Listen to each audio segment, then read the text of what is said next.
Today I fucked up by going for a walk to clear my head and then ended up getting brought home in a police car. I was feeling really low today, so I decided to go for a walk to clear my head. I ended up getting super upset and cried on a bridge for hours. I lost track of time and it got super dark. I just meant to go out for some fresh air, but then I ended up getting sad and it took over. I started to head back home, but I had a busy main road to walk back on. I was thoroughly in on the grass so no car would hit me, but a car passed and ended up flashing its lights and stopped over. They were cops and they told me to get in the back of the car and they'd take me home. I didn't want to interact with officers, I just wanted to get home. They took all of my personal details and then took me home. My parents got a fright when I showed up home with 2 officers by my side. They called me stupid for going walks so late and they are furious with me. I feel awful, but I really needed that time to clear my head. I'm 22, I shouldn't be getting a lecture on going on walks at night time. Too long didn't read.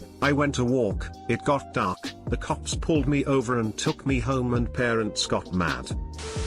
It's okay, mate. People who care about your well-being are upset because you were potentially unsafe. It's okay that you were upset too. Don't sweat it. You are loved. Sometimes, it be like that. Thank you, I really appreciate that. I just let it get the best of me. Frown.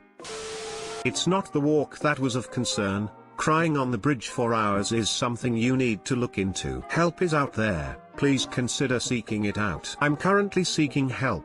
I'm working with a therapist at the moment. I just lost control for a while, but I'll be okay.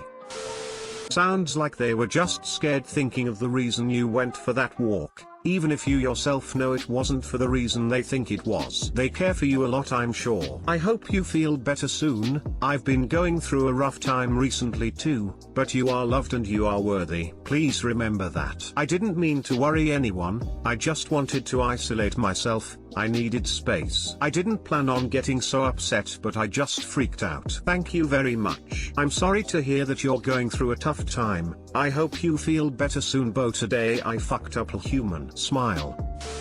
Take care of yourself, my G. I've had really bad panic attacks. Not the same as being sad, but just as lonely. Things get better with help. Thank you so much. Panic attacks are awful. I'm sorry you're going through that. Frown. I really hope so.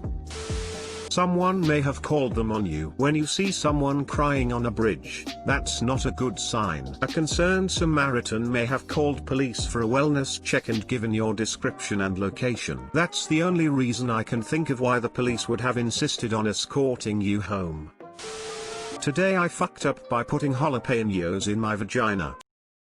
Today my husband and I got into an argument, and I wanted to make up to him a bit by making some food for him while he's working from home. I start up the grill, and get to chopping. He loves spicy food, so I chop up a handful of peppers and jalapenos, get them charred, and make him a righteous sandwich. Fast forward an hour or two, and I decide to lounge in the hot tub. With Aunt Flo visiting and no tampons in sight, the water sanitation is dependent on one thing, my menstrual cup. Anyone who has used one knows that menstrual cups are intimate, knuckles deep in mucosal membranes. Moments later, my vagina is burning. No amount of wiggling and dancing around helps, so I make way to the next best option, ice. Hello, Vagina Cube, and thank you for your service. TL Doctor, chopped jalapenos, inserted menstrual cup, set vagina ablaze.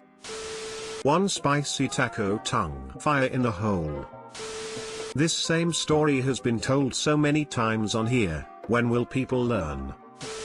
Always wear gloves when cutting spicy things. That's my philosophy. Correct answer here. All it takes is one rubbing of the eye or something like this to ruin you for the day. And that, my friend, is why you always wash your hands like 5 times after touching hot peppers. Today I fucked up by finding my crush's Reddit account, again. Obligatory throwaway, mobile formatting, this all happened yesterday, very long post, etc. So a little background info. I've been really good friends with this guy for a while and he's asked me out before and I politely rejected him because I wasn't interested in pursuing a relationship with him at the time for some personal reasons I won't get into here. We gave each other some space before starting to be best friends again, and slowly started to be interested in one another, and all the flirting has been ramping up quite a bit recently. Now to the fuck up. During the weird couple months between having no contact and being attracted to each other, he shared a Reddit post he made that got a decent amount of karma with a Discord group that I'm in. Now this particular group is known for giving each other shit, all in good spirit of course, so naturally one of us had to go through his post history. The whole group was on a call as I was reading out some of his more interesting posts/comments that were either completely fabricated and or downvoted, which I and the rest of the group thought was hilarious. After this whole ordeal, he said he wasn't going to use that account anymore and instead use a throwaway he made as a new primary account. No big deal. It was fun while it lasted and no harm was done. Fast forward a few weeks to yesterday and we had been texting a lot and finally made plans for a date that sounds absolutely perfect and I'm very excited about it. I joined the group Discord call he's on after we'd been texting all day and there's a few people on there all sharing screens as they play games, browse Craigslist,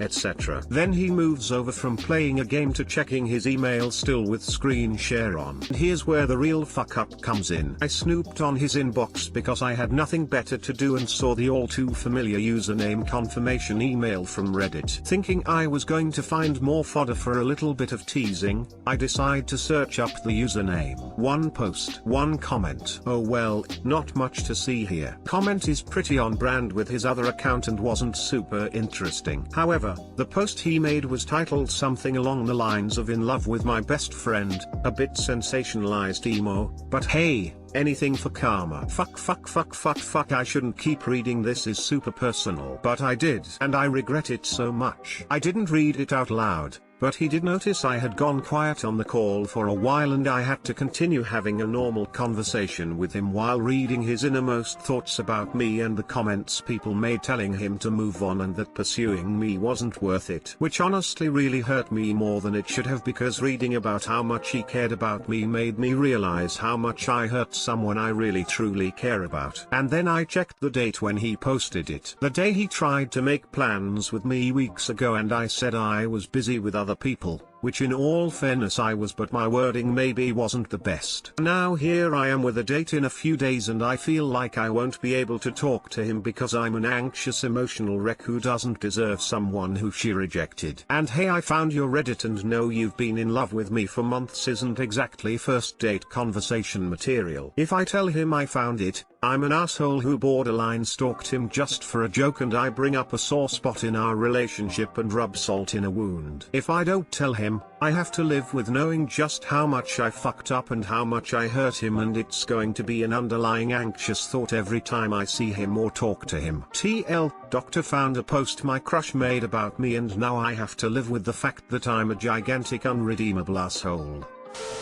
So you hurt his feelings. It happens and will probably happen again. He really cares for you enough to set aside all of the advice he has received. Go out with him. See, you both are compatible to even be in a romantic relationship. Don't let what you read and what others said affect how you feel about him. Truth is, everybody is gonna hurt you. You just have to find the ones worth suffering for. Bob Marley. He was hurt. He found reassurance online, when you were not in a position to provide any. He reflected upon it. He feels better. He is now past it. It benefits no one to bring it up again. No one. Proceed as normal. Do not tell him. You gain nothing by telling him. You lose everything. If he was really hurt, he would not have asked you out again. Too long didn't read. Say nothing. Stop snooping. Stop snooping. That part especially. Then stop looking. You're creating your own drama. Yeah, Op's gonna tell him and post another "today I fucked up" update. Award bet.